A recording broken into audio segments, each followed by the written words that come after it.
Bismillahirrahmanirrahim. Assalamualaikum warahmatullahi wabarakatuh. Sebelumnya saya ucapkan terima kasih kepada Bapak Dr. Yusuf Setiadi, SH, SSTMK, MM, M. Hum, yang selama 1 semester ini telah sharing ilmu dan membimbing kami dalam mata kuliah Hukum Bisnis. Dalam presentasi kali ini, saya akan mempresentasikan studi kasus UMKM Indonesia di era RCEP.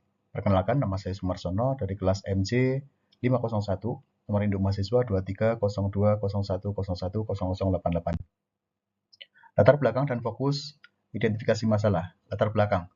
UMKM Indonesia berjumlah lebih dari 65 juta unit, kontribusi 61% PDB, kemudian menyerap lebih dari 97% tenaga kerja, tetapi kontribusi ekspor baru 15,7%. Yang kedua, RCEP membuka peluang ekspor melalui penghapusan tarif hingga 92%. COO RCEP tunggal itu penyederhanaan dokumen ekspor dan peluang masuk GVC. Namun, UMKM masih menghadapi kendala yaitu biaya logistik tinggi 14 hingga 23% PDB, adopsi digital efektif baru 12% UMKM, legalitas dan kepatuhan standar masih rendah, dan akses pembiayaan dan pendampingan terbatas. Fokus masalah atau studi kasus, apakah RCEP benar-benar membuka akses pasar bagi UMKM? Yang kedua, apa hambatan utama daya saing UMKM untuk memanfaatkan RCEP? Yang ketiga, bagaimana perangkat hukum bisnis mendukung kesiapan UMKM? Berikut adalah tabel data empirisnya. Kemudian pendekatan penelitian. Yang pertama jenis penelitian, yaitu menguji UMKM Indonesia dalam konteks imigrasi perdagangan RCEP, peran hukum bisnis dan data empiris nasional. Yang kedua, sumber data, yaitu makalah utama, regulasi OS RBA, KUR, Undang-Undang Perlindungan Konsumen, PMA. Kemudian yang ketiga, literatur internasional, GVC, SME, policies, logistik, digitalisasi. Yang ketiga adalah tahapan analisis. Yang pertama, identifikasi peluang, RCEP, tarif, COO. Yang kedua, pemeriksaan kendala daya saing UMKM, logistik, legalitas, dan pembiayaan. Yang ketiga, analisis instrumen hukum bisnis. Yang keempat, penyusunan modal rekomendasi kebijakan. Kajian teori. Yang pertama adalah teori hukum bisnis, bahwa hukum bisnis berfungsi mengurangi biaya transaksi, memberi kepastian hukum, dan melindungi pelaku usaha konsumen.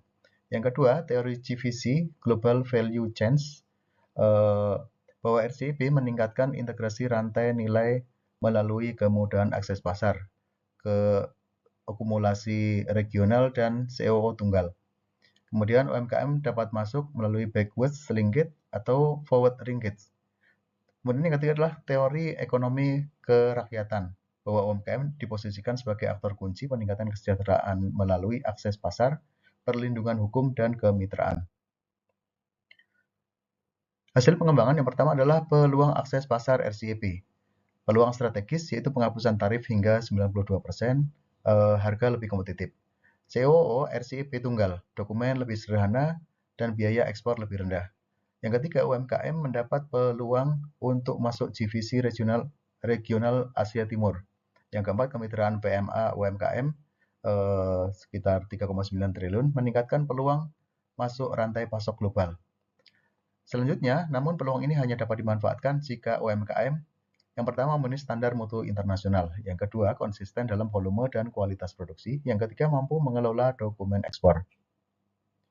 Kemudian hasil pengembangan yang kedua yaitu tantangan utama daya saing UMKM. Yang pertama biaya logistik tinggi, yang kedua digitalisasi minim, yang ketiga legalitas dan keputusan standar, yang keempat akses pembiayaan. Kemudian yang ketiga yaitu peran hukum bisnis.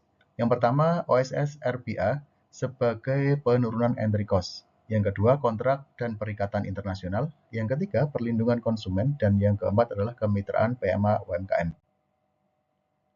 Hasil dan pembahasan untuk digitalisasi dan logistik. A yaitu digitalisasi efektif, di mana digitalisasi menurunkan biaya transaksi dan mempercepat paperless trade. Yang kedua, kesenjangan digital menghambat integrasi UMKM dalam GVC. UMKM perlu sistem yaitu e-invoice, inventory digital, dan cross-border marketplace. Yang poin B yaitu logistik dan infrastruktur. yaitu ketidakseimbangan muatan, ketergantungan transportasi darat, dan efisiensi pelabuhan, yaitu yang membutuhkan biaya tinggi. Solusinya yaitu konsolidasi center, kemudian multimoda media dan PLB. Yang ketiga adalah integrasi INSW dan NLE. Sebagai kesimpulan, bahwa RCIP memberi peluang pasar bagi UMKM melalui tarif rendah dan CO tunggal. Yang kedua, namun manfaat tidak otomatis tanpa adanya efisiensi logistik, peningkatan digitalisasi, kepastian hukum bisnis, dan standarisasi produk. Yang ketiga, penerapan perangkat hukum bisnis, OSS, kontrak, perlindungan konsumen, PMA, menjadi enabler utama agar UMKM siap ekspor. Terima kasih. Assalamualaikum warahmatullahi wabarakatuh.